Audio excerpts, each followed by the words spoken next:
Suite de la leçon aujourd'hui sur les équations, on va regarder d'un petit peu plus près les équations qui sont de la forme x au carré égale a. Alors, il y a trois cas de figure qui vont se présenter. Premier cas de figure, imaginons qu'on cherche à résoudre l'équation x au carré égale moins 2. Eh bien, en fait, on est en train de chercher un nombre qui au carré donne moins 2. Et en fait, il faut se souvenir d'une chose, c'est qu'un nombre au carré, c'est le nombre fois lui-même. Et un nombre au carré, ça sera toujours quelque chose de positif. Par exemple, si vous prenez 7 au carré, 7 fois 7, vous multipliez deux nombres positifs, ça donne un nombre positif.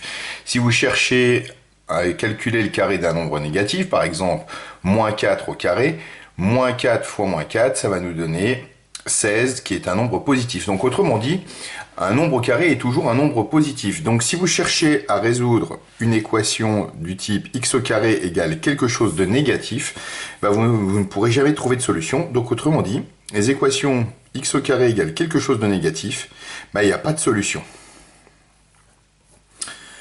Deuxième cas de figure, si vous cherchez à résoudre par exemple l'équation x au carré égale 0. Ici, on est en train de chercher un nombre au carré qui donne 0.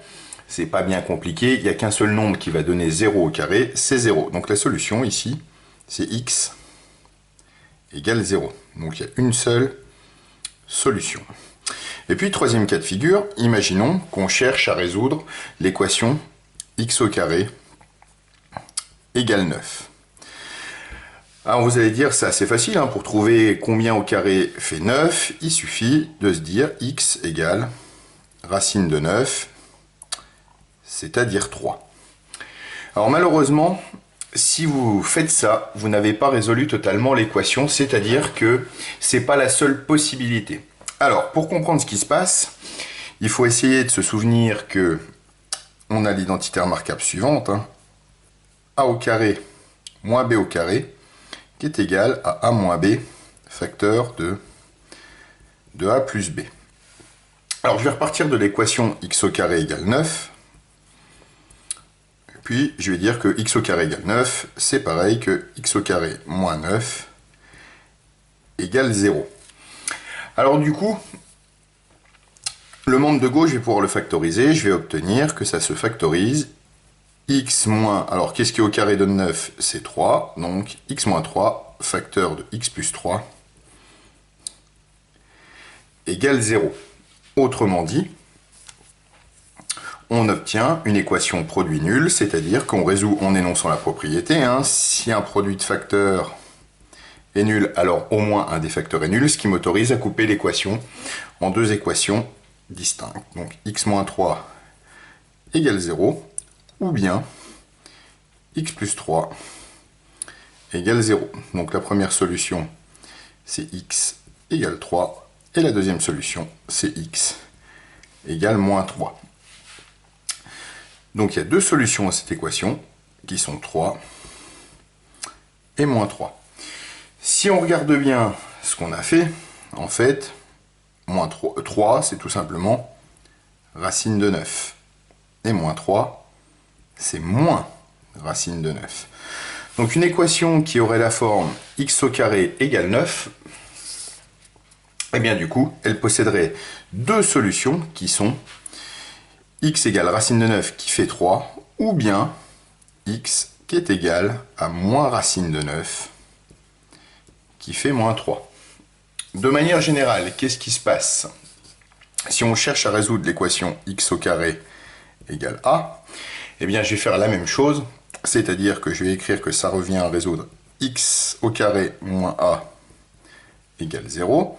Alors a, je vais tout simplement l'écrire x au carré moins racine de a au carré. Oui, racine de a au carré, ça fait a égale 0. Alors, puisque j'ai écrit ça comme ça, je vais pouvoir le refactoriser en utilisant l'identité remarquable, x moins racine de a, facteur de x plus racine de a, égale 0.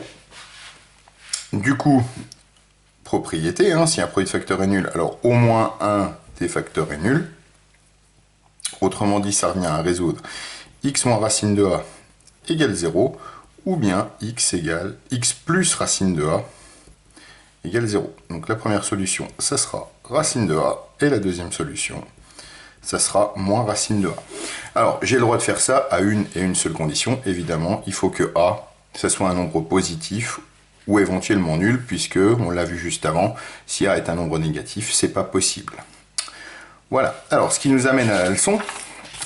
Dans la leçon, vous avez la propriété suivante, hein, c'est ce que je viens d'expliquer. Donc, soit A un nombre quelconque, l'équation x au carré égale A admet deux solutions racine de A et moins racine de A si A est positif, une seule solution 0 évidemment si A égale 0 et aucune solution si le nombre A est négatif. Alors du coup, si on vous demande par exemple de résoudre l'équation x au carré égale 36, 36 est positif, il va y avoir donc deux solutions qui sont x égale racine de 36. Alors racine de 36 c'est une racine parfaite, on peut la calculer, c'est 6. Ou bien une autre solution qui va être x égale moins racine de 36, c'est-à-dire moins 6. Autrement dit, cette équation-là, elle possède deux solutions qui sont 6 et moins 6. Et puis, si on cherche à résoudre l'équation x au carré égale moins 4, donc moins 4 est un nombre négatif, donc c'est impossible, car moins 4 est négatif. Conclusion, cette équation-là, elle ne possède pas de solution, donc S égale ensemble vide. Voilà.